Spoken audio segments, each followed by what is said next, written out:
Eccoci con Alessandro Baron, oggi uno 0-0 che ci dà un punto e come si è visto come valore in campo penso che può lasciare soddisfatte entrambe le squadre. Tu come hai visto la partita?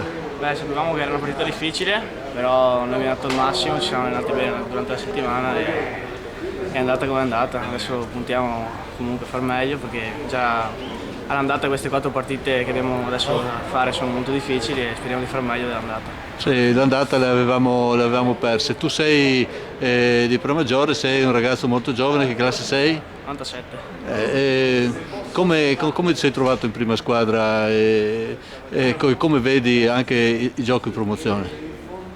Boh, diverso dalla seconda dove giocavo l'anno scorso, un calcio più tecnico, però che qua alla fine in queste categorie bisogna lottare, dare il massimo. Tu stai C'è tutta giocando nel esperienza. tuo ruolo naturale? Sì, sì, sono terzino. Spirito di spogliatoio, io cerco sempre di carpire qualcosa. Insomma, c'è un po' di risultati positivi, la striscia positiva appunto continua, penso che il morale sia alto, ma come unità di squadra come lo vedi?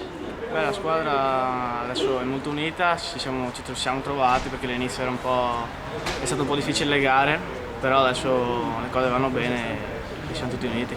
L'ultima cosa, qua il posto in squadra bisogna conquistarselo durante la settimana o pensi che insomma, quello che si mostra la domenica poi si può vivere fra virgolette di rendita o no? No, no, bisogna anche dimostrare durante la settimana, assolutamente. La prestazione che fai la domenica comunque incide, perché comunque fai capire cosa al mister e anche al secondo, però durante la settimana devi impegnarti e dare il massimo. Bene, grazie Alessandro e alla prossima. Buonasera.